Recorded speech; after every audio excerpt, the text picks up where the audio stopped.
অনেকদিন পর গ্রামের বাসায় বেড়াতে আসলাম। বিয়ের পর মেয়েরা বাবার বাড়ির অতিথি হয়ে যায়, যেখানে জন্ম যেখানে বেড়ে ওঠা আর সেই বাড়িতেই আমি যেন অতিথি। এই জন্যই বুঝি বলে মেয়েদের জীবন বড়ই অদ্ভুত। অনেকদিন থেকে আম্মু বাসায় বেড়াতে আসতে বলছিল, কিন্তু সময় সুযোগ কোনোটাই হচ্ছিল না, তাই এতদিন ধরে আসতে পারিনি। কালকে যখন বাসায় আসলাম তখন আম্মু বলছিল তোর জন্য বড় মোরগ রাখতে রাখতে শিয়াল খেয়ে নিয়েছে, আর একটা ছিল সেটাই মেয়ে জামাইকে খাওয়ানোর জন্য জবাই করেছে। আম্মু মোরগটা খুব সুন্দর করে বেছে নিচ্ছে। আমার কাছে সবচেয়ে কঠিন কাজ লাগে এই মুরগি বাছাটা। মুরগি বাছা হয়ে গেলে মুরগির নাড়ি ভুড়ি বের করে নিচ্ছে। ভুড়ি বের করা হয়ে গেলে এখন মুরগিটাকে আগুনে সেকে নিচ্ছে। এতে করে মুরগির ভিতরে যে ছোট ছোট ফোকরা থাকে সেগুলো বের হয়ে আসে। আমি কিন্তু এইভাবে করতে পারি না, কিন্তু মায়েরা এত অভিজ্ঞ যে তারা অনায়াসে করতে পারে। মুরগি সেকা দেখে যতটা সহজ মনে হয় ততটা সহজ নয়, অনেক সময় হাতে সেকা লাগে। মুরগি সেকা হয়ে গেলে মুরগি এখন খুব সুন্দর করে আম্মু কেটে নিচ্ছে। মুরগি বাছা কোটা সব শেষ হয়ে গেছে। এখন মুরগির মাংসগুলো আমি খুব সুন্দর করে ধুয়ে নিচ্ছি। সংসার বলেন আর চাকরি বলেন, যে কোনো কাজে অভিজ্ঞতা হতে হয়, কারণ আমি একটা একটা করে মুরগির মাংসগুলো ধুয়ে নিই। শুধু মাংস ধুতে নয়, যে কোনো কাজে আম্মুর থেকে দ্বিগুণ সময় লাগে, আর একই কাজ আম্মু করলে 10 মিনিটেই করে ফেলতো। যাই হোক, এখন আমি রান্নার জন্য প্রেসার কুকারে আগে থেকে পেঁয়াজ কুচি দিয়ে দিলাম। এরপরে ধুয়ে রাখা মাংসগুলো উঠিয়ে দিয়েছি।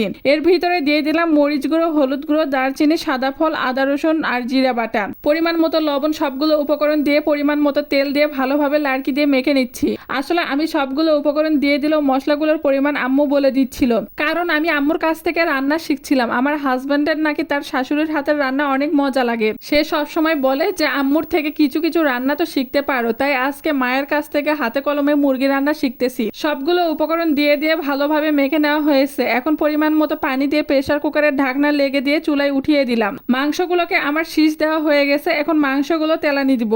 মাংসগুলোকে তেলানি দিতে হবে, এর জন্য একটা পাতিলে তেল দিয়ে তেল গরম করে নিয়েছি। আর রান্নাঘরে রান্না করতে এসে এদিকে কারেন্টটা চলে গেছে, সেই জন্য অন্ধকার হয়ে গেছে। আর অন্ধকারের ভিতরেই আজকে রান্না করতেছি। মোরগটা অনেক বড় ছিল আর দেশি মুরগির মাংস একটু শক্ত হয়, সেজন্য তেলানের ভিতরে মাংসগুলো ভালোভাবে কষে নিচ্ছিলাম। ভালোভাবে কষানো হয়ে গেলে এর ভিতরে আগে থেকে মাংসের ঝোলগুলো দিয়ে দিলাম। ঝোল দিয়ে কিছুক্ষণ জাল দিতে হবে।